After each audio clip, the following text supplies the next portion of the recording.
Bismillahirrahmanirrahim. Assalamualaikum warahmatullahi wabarakatuh. Innal hamdalillah nahmaduhu wa nasta'inu wa nastaghfiruh wa na'udzu billahi min shururi anfusina wa min sayyiati a'malina. May yahdihillahu fala mudhillalah wa may yudlil fala hadiyalah. Asyhadu an la ilaha illallah wahdahu la syarikalah wa asyhadu anna Muhammadan abduhu wa rasuluh. Allahumma salli wa sallim wa barik ala nabiyyina Muhammadin wa ala alihi wa ashabihi wa man tabi'ahum bi ihsanin ila yaumiddin. Faqala Allah ta'ala fi kitabil karim, a'udzu billahi minasyaitonir rajim. Bismillahirrahmanirrahim. Ya ayyuhalladzina amanu taqullaha haqqa tuqatih wa la tamutunna illa wa antum muslimun. Shadaqallahul adzim. Bapak-bapak peserta kajian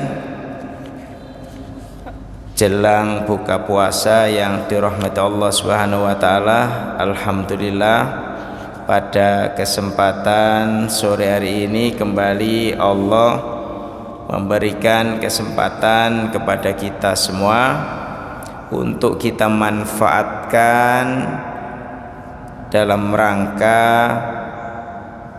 tholabul ilmi. Mudah-mudahan dengan tholabul ilmi ini kita akan mendapatkan pencerahan dan juga tadhkirah. Bapak Ibu sekalian yang dirahmati Allah Subhanahu wa taala, mari bersama kita bersyukur kehadirat Allah Subhanahu wa taala yang tiada henti-hentinya memberikan nikmat rahmat pada kita semua, baik nikmat dohir maupun nikmat batin, yang sampai detik ini pada sore hari ini kita masih bisa merasakan udara segar, badan yang segar, karena sehari mungkin kita telah melaksanakan aktivitas dan alhamdulillah sore hari ini kembali Allah menjadikan badan kita segar kembali. Bapak Ibu sekalian yang dirahmati Allah Subhanahu wa taala, pada kesempatan kali ini kita kembali akan mengkaji bab yakni fikih masalah toharoh. Namun sebelumnya kita juga harus ingat bahwasanya apa yang telah Allah berikan kepada kita kesempatan di sore hari ini merupakan kesempatan yang terbaik. Mari kita menganggap selalu apa yang Allah berikan itu adalah kesempatan terbaik, kesempatan terindah. Lebih-lebih di saat 10 hari terakhir di bulan suci Ramadan ini. Tidak semua orang bisa konsen, masih tetap konsen istiqomah untuk menyempurnakan amal ibadahnya di 10 hari terakhir di bulan Ramadan ini. Tapi alhamdulillah, mudah-mudahan kita ini termasuk orang-orang yang tetap konsen istiqomah untuk mengakhiri Ramadan kita ini dengan satu sebutan, yakni husnul khotimah. Mudah-mudahan seperti itu keadaannya. Bapak Ibu sekalian yang dirahmati Allah Subhanahu wa taala, kita juga berharap mudah-mudahan tholabul ilmi kita di sore hari ini termasuk dari rangkaian yang mungkin Bapak Ibu juga sudah menata niatnya untuk iktikaf mulai sore hari ini. Dan ini adalah bagian dari rangkaian ibadah-ibadah kita dalam memakmurkan atau melaksanakan iktikaf kita.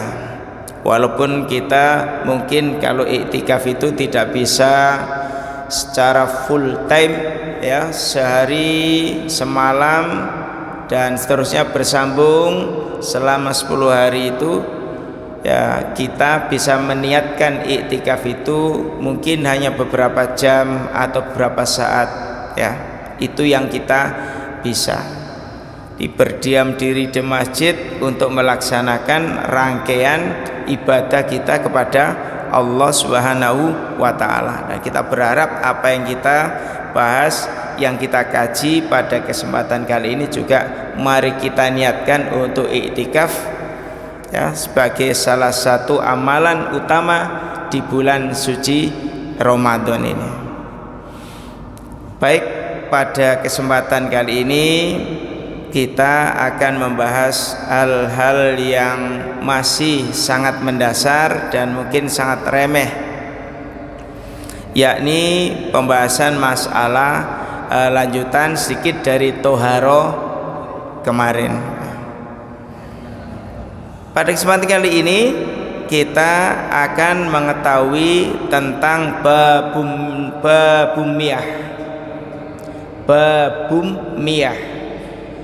Miyah jamak dari ma'un, ma'ani, miyahun. Artinya adalah bab tentang macam-macam air. Di dalam toharo ini penting untuk kita ketahui ya, supaya kita dalam pelaksanaan toharo itu menjadi baik, lebih-lebih kita melaksanakannya dengan sempurna. Kenapa? Karena Nabi selalu mengingatkan kepada kita ketika kita sedang melaksanakan toharo, terutama wudu, itu mesti ada kata-kata fa'ahsanal wudu ya. Siapa yang melaksanakan wudu fa'ahsan, dan menyempurnakan hadis itu. Nah, oleh karena itu untuk nanti kita menuju ke sana, kita juga harus tahu, selalu mengetahui dan paham tentang masalah air ini. Bapak Ibu sekalian, di dalam kitab-kitab fikih itu bab atau tentang macam-macam air atau babum miyah, bab masalah air, itu para ulama fikih pertama mengurutkan urutan air yang pertama itu disebut dengan air mutlak ya, artinya air yang suci, tidak sekedar suci tapi bisa dipakai untuk bersuci, itu namanya air mutlak ya. Air mutlak ini macamnya ada menurut ulama fikih itu ada 7 macam. Pertama ada air hujan, ini yang paling utama ini ya. Ada air laut, kemudian air sungai yang mengalir, kemudian air sumur, air sumber mata air, kemudian air es dan air embun. Nah, Bapak Ibu sekalian,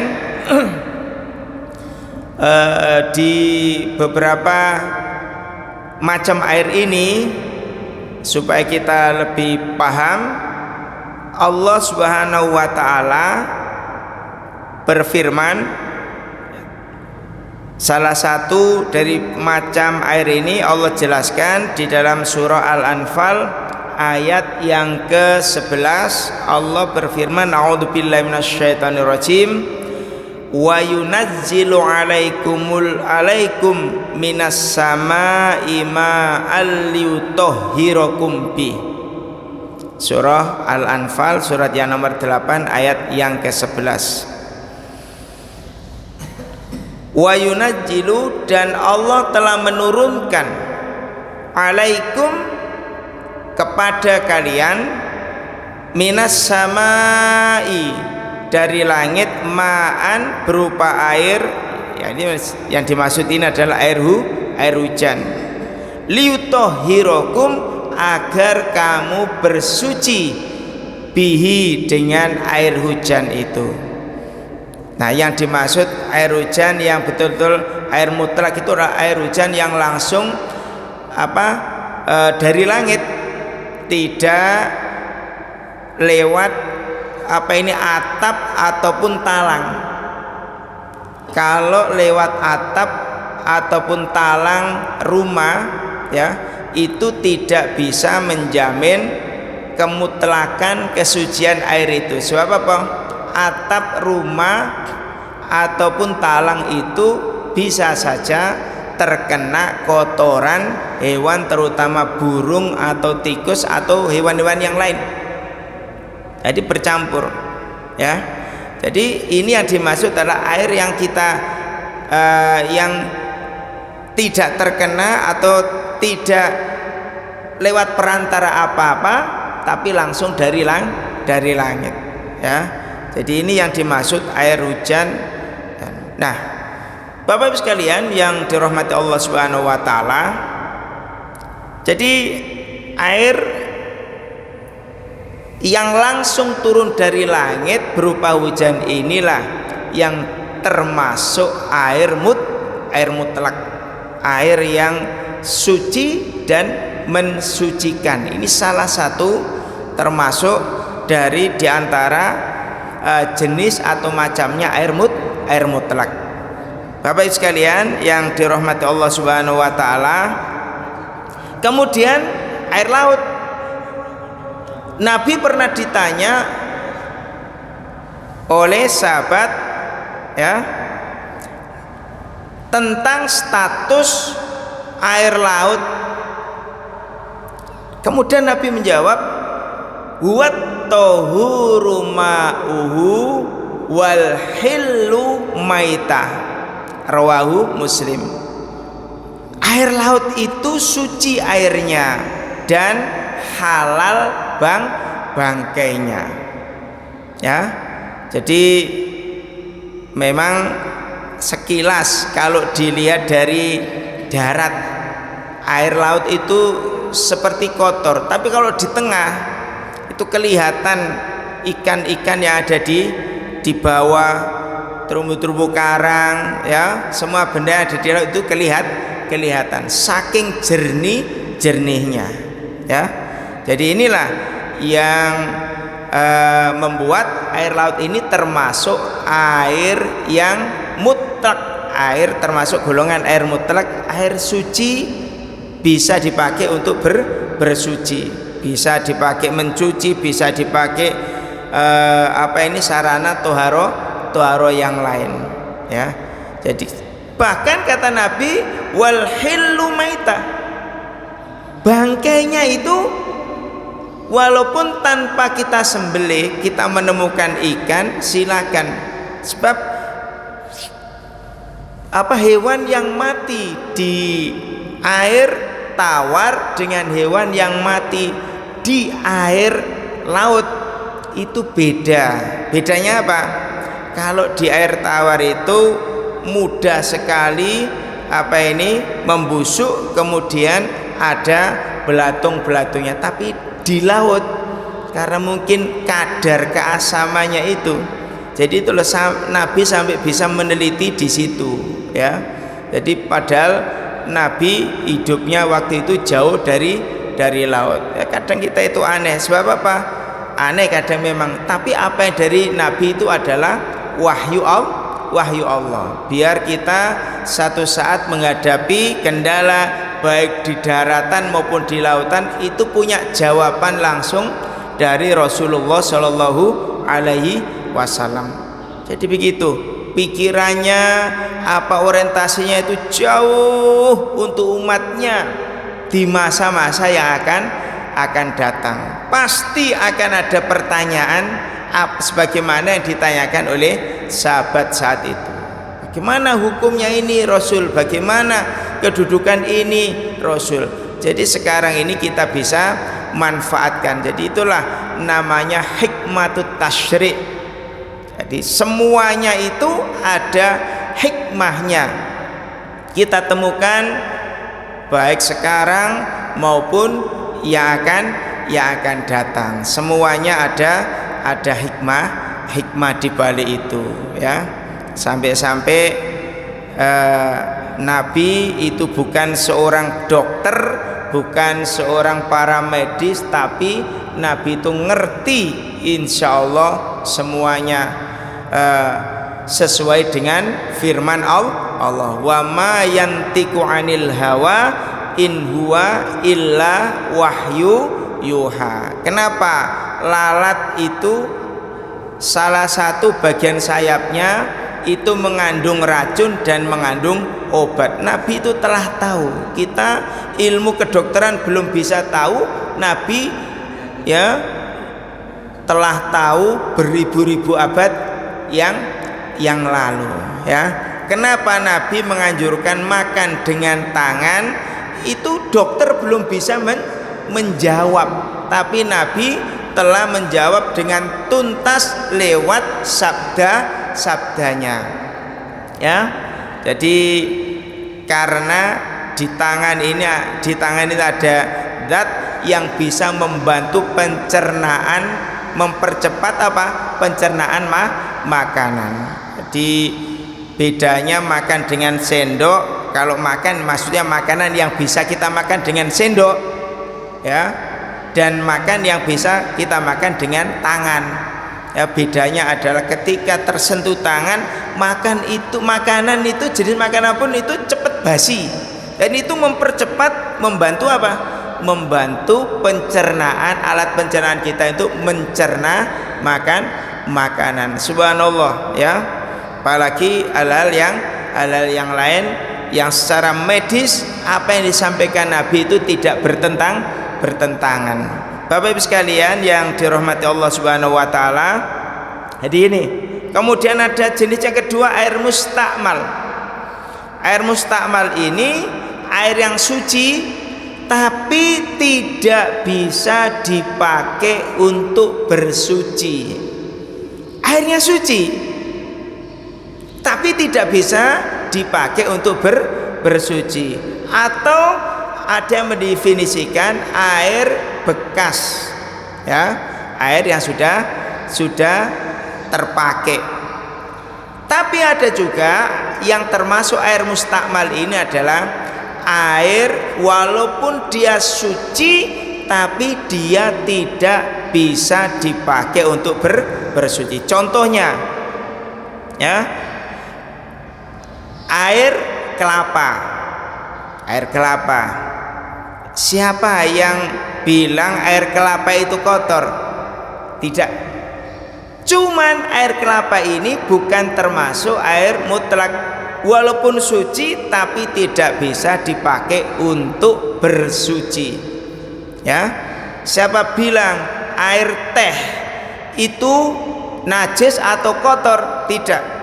Air teh itu suci, bisa diminum, bisa kita nikmati sebagai salah satu hidangan minuman, tapi tidak bisa kita pakai untuk bersuci. Lebih-lebih siapa bilang air kopi, wedang kopi itu kotor? Tidak, ya. Air kopi itu suci, bisa kita pakai, tapi tidak bisa kita untuk bersuci dengan air kopi. Jadi ini namanya air mustakmal, ya. Jadi ulama-ulama fikih telah mendefinisikan dan membagi macam-macam air itu sedemikian rupa supaya kita ini tinggal bisa melaksanakan, memilih sesuai dengan pemahaman kita. Kemudian air yang ketiga ada air namanya air musyammas. Ini air statusnya makruh.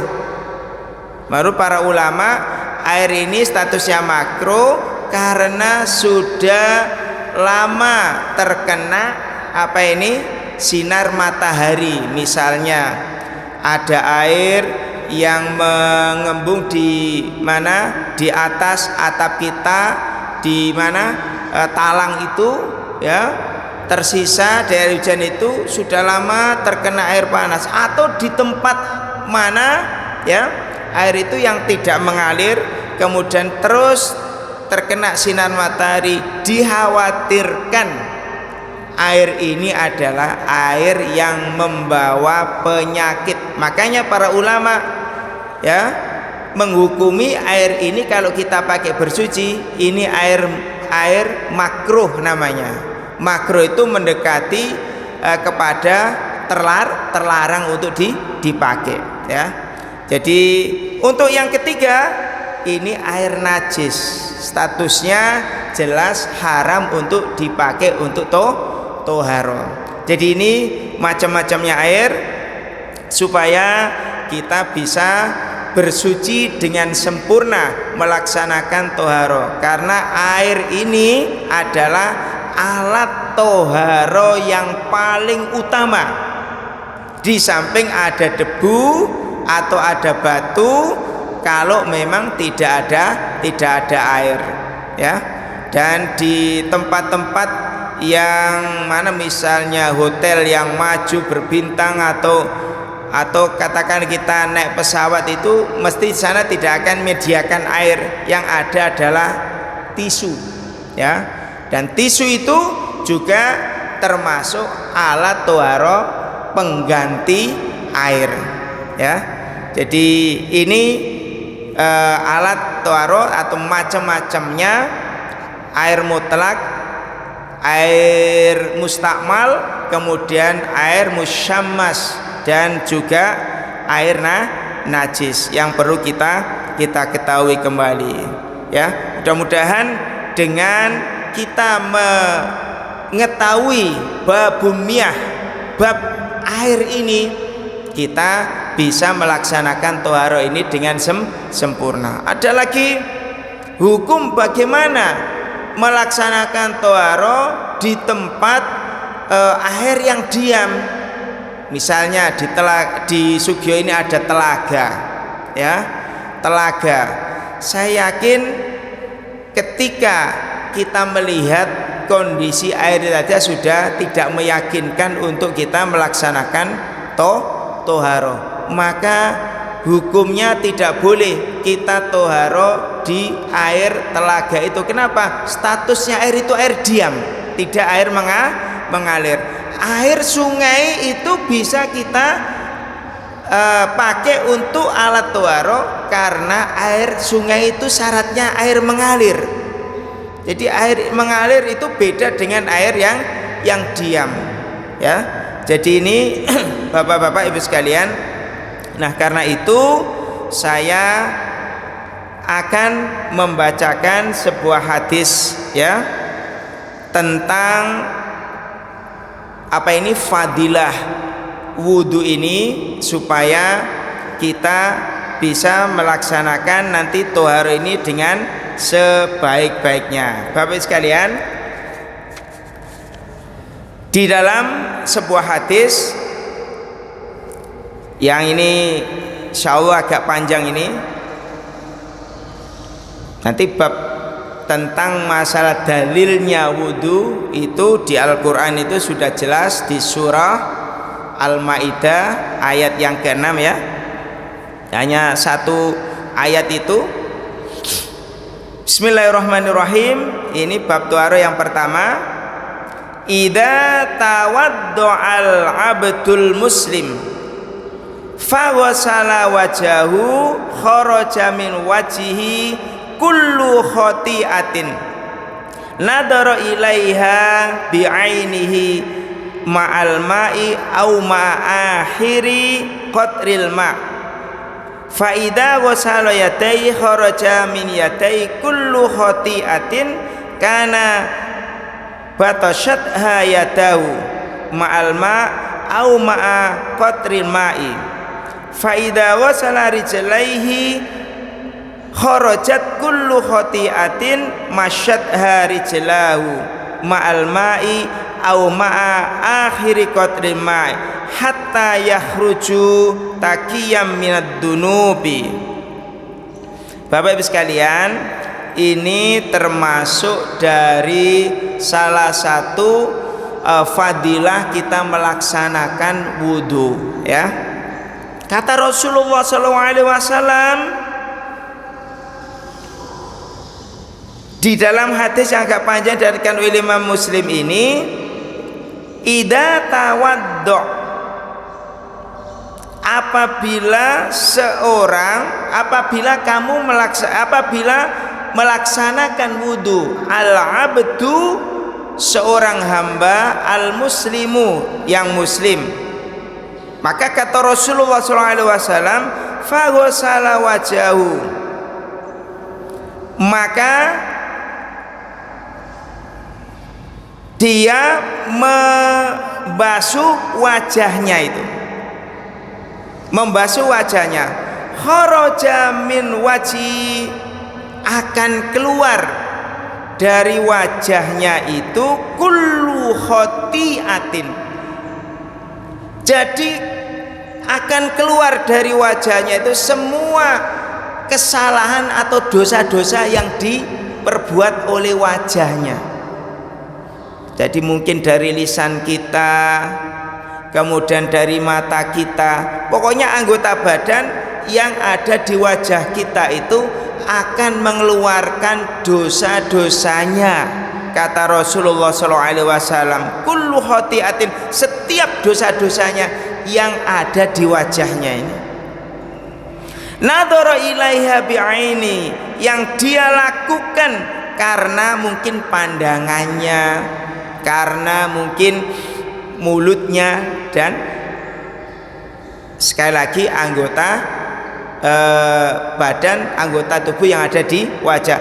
Ma'al ma'i, keluar bersama air itu, au ma'a akhiri qatril ma', atau bersama tetes air yang terakhir yang keluar, yang tersisa dari wajah kita yang kita basuh dengan air wudu, itu keluar dari wajah kita kesalahan-kesalahan kita. Subhanallah, inilah fadilah wudu yang kita lakukan dengan benar, ya. Nah, membasuh wajah itu berarti wajah itu daerah atau wilayah yang tidak ditumbuhi oleh rambut kepala, ya. Jadi sampai mata-mata kita ini, bloboke ini juga kita bersihkan. Jadi tidak sekedar nginang ini, tapi semua yang ada di wajah kita ini kita bersihkan.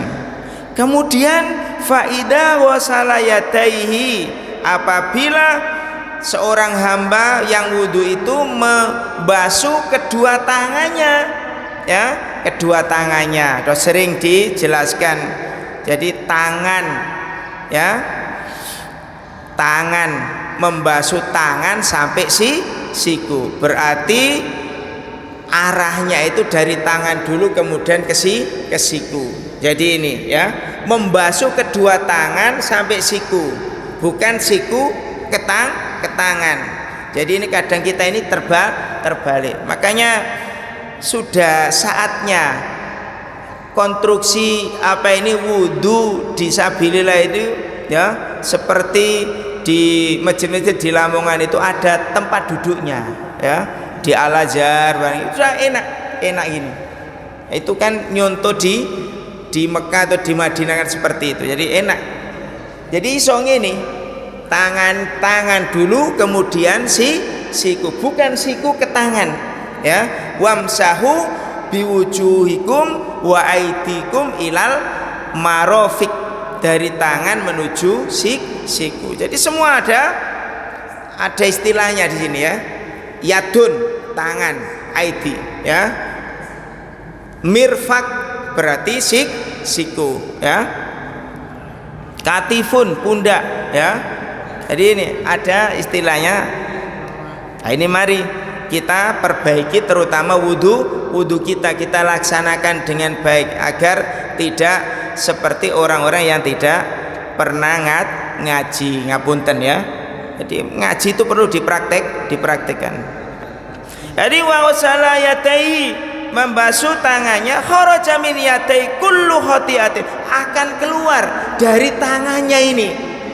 Tangannya kullu khati'atin, setiap kesalahan yang diperbuat oleh tangan, ma'al ma'i, bersama air, au ma'a qatril ma'i, atau apa ini, keluar dari tetes terakhir air yang dibasuh dengan air wudhu ini dari tangan kita ini.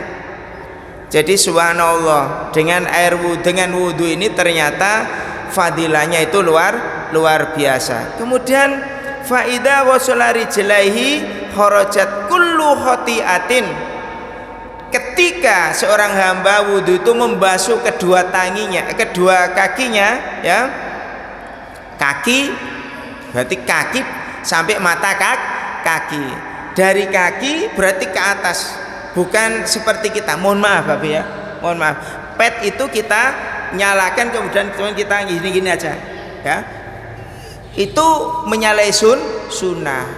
Yang penting ya itu tadi, mestinya enak sekali ketika ada tempat duduknya itu, kemudian kaki kita bisa begini.